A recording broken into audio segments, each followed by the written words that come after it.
Hello and welcome back to the channel everybody, and today I'm checking out Andrewsfield, which is Echo Golf Sierra Lima and Addon Airport for Microsoft Flight Simulator, put together by the team over there at Burning Blue. Thanks again to Burning Blue for providing a copy that I could take a look at and show you what it is all about. Of course, I've put together a ton of great airports in Microsoft Flight Simulator, including Farnborough, Bodmin, which I recently did, so if you're into them, go and check them out. And now, of course, those of you who did join my live stream last weekend, you would have got a sneak peek at this particular little airport here. A fantastic little add-on here for those of you that are into your GA flying. So what I'm going to do is just going to show you around the airport. Now, a bit of history here. This was actually developed back in 1942, or created or constructed, I should say, back in 1942 by the US Air Force. Of course, right there in the middle of World War II, they needed a place for all their bombers and crews and stuff like that. So it's really got a flavour of the US Air Force in here. And once we go inside the terminal, you're going to really see a bit of that flavour there. Now, the first thing I'm going to show you right here is, as always, I've got their custom windsocks right here. Just a little bit of a breeze. It always seems to be blooming sunny when I do videos in the UK. Now, that's not what I'm told happens over there. Anyway, we've also got the Dassault Mystère 4. Registration 8 November Delta. Look at that. That is a pretty cool little jet. Now, while by most standards you should not be going and flying that in its current condition, it'll be completely fine for Kiwi Air. For those of you that fly with us, you know, we'll take anything. Now, in the surrounding fields, I've gone ahead and recreated what's going on from a farming perspective. Looks like we've got a combine harvester over here. We've got a tractor there, Massey Ferguson. By the looks of it, it's red. Let's just go with that. It could be Case IH, something like that. Just a wild guess. And there's a lot of static aircraft here which are pulled from the fleet of the Microsoft Flight Simulator aircraft within the actual simulation itself. So a lot of little details. Now the team have actually gone to the airport, and so they've tried to faithfully recreate all the little details, including the placement of shrubs and everything. They always put in a lot of effort around that. So if you are from the local area, once again, I always ask, let me know, what do you think about what they've done here? Now, while I'm thinking about it, before we go in and take a look at some of the detail within the actual airport itself, let's take a quick overview of the difference between the default scenery and the add-on right here.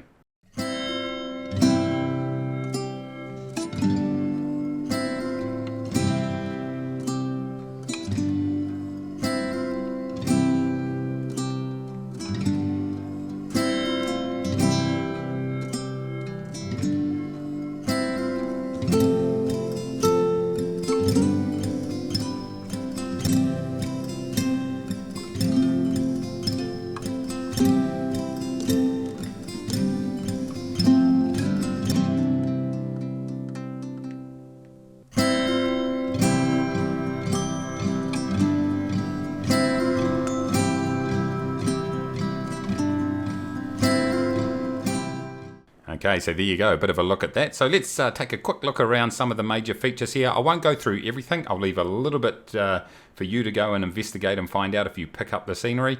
We've got our control tower in here. Very old school little control tower. Not a lot of room in here, but enough just for someone to check out what's going on, particularly if it gets fairly busy. Looks like there's plenty of coffee going on there. Can't fault them. Now, at the end of the flight, or if you're about to fly with me, you want to come in here and I'll show you why. Look at this. I'll get my controls together. It's a bit finicky. We've got a bar. How about that? And the guy's ready to take your order. One thing I did notice, I got a flashback back to my teens. I saw some absinthe there, in the absinthe, get it right, there in the background, that dangerous green liquid. Bad memories. Over here, I really love this part of the interior. You got the paintings there on the wall, the World War II aircraft and the crew. We've got a little jeep there in the background. Some more paintings there on the wall. This one here is an absolute cracker. Look at that. And a bit of a fight there with the Luftwaffe. Beautiful. Love it. Love this detail. Love looking around these little airports. Amazing what you can find. All the signage and stuff like that. This guy here is not watching anything dodgy on his screen. So there you go. We've got the local area zone charts and also a circuit patterns there. Looks like there's 2 circuits around this particular aerodrome. You're going to have a lot of the local businesses recreated here. MK Aero Support, there goes their number there. Go and check them out. Not sponsored, by the way, but if they want to, I'm available. Go over here, we've got a propane tank, a lot of the biplanes just hanging around. And in the hangar, you got a lot of the tools, the oil drums, the tow, a few other things going on. They can shove a lot of aircraft in here. You got these big semicircle hangars right here. Really makes you feel like you're back in the 40s for sure. Might need a bit of a lick of paint on one of those, but we'll take them, no problem at all. Looks like we've got a New Holland tractor sitting over here on the apron of this particular one, with another little hanger there with the good old burning blue design Cessna 172 livery right there with the Gulf Burn designator aircraft identifier on the side there. Registration number even, let's get it right. But look at this, this is brilliant. Man, they have really shoved the aircraft in here with a little prefab in the back there, as I mentioned before. Few fuel tool chests and things like that. Once again, you've got a lot of parking over in this part. I just wonder if they do have a lot of aircraft parked here at one time. Looks like very well designed to be able to fit a number of those GA aircraft I should say, in here. One thing you will notice is it's not so apparent down this end of the runway, but they've gone ahead and adjusted the road markings, etc., and the signs. You did see a 30 mile per hour sign as you came in. Maybe it's 30 k's an hour, it would be, maybe. And as we came in there, and if you look at the roads actually at the other end of the airport, you can actually see that they've changed some of the markings on there. Let me just jump inside my aircraft here. I just want to show you something. Someone needs to cut the grass. When we flew at the live stream in the weekend, this was a bit of a laugh. Charging through this long grass as we took over. So I'm not too sure if that's a feature. Someone can confirm if you're in the local area, or whether someone just forgotten to cut the grass. Anyway, let's go and check out the night lighting.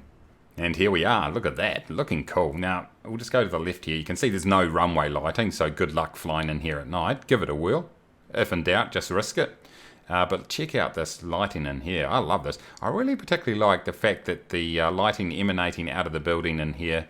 Obviously, the engineers are in there. Working away, doing the maintenance checks, the engine hour checks, etc. Maybe doing changing some oil or whatever it might be. So that's kind of cool how that light just spills out into the courtyard here, and you got the same sort of effect over here. Over in the background there, you've got the red light on top of the pole, just so people know what it's all about. And as always, I really love the surrounding landscape with the big city in the background, the big dark area of the countryside.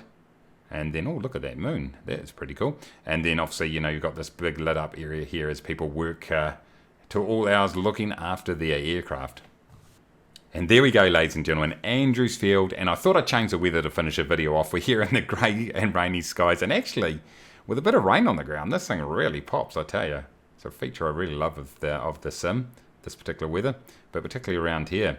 So Andrewsfield, burning blue designs, go and check it out. I'll put a link down in the description. Also check out some of the other airports that they've got going on over there. They've done a really good job, really reasonable price too. So go and support these developers. And once again, a big shout out to the team over there for hooking me up with a copy so I could show you what this airport is all about. But hey, thank you very much for watching. Make sure you smash the like button, subscribe if you are new, and until next time everybody, take it easy.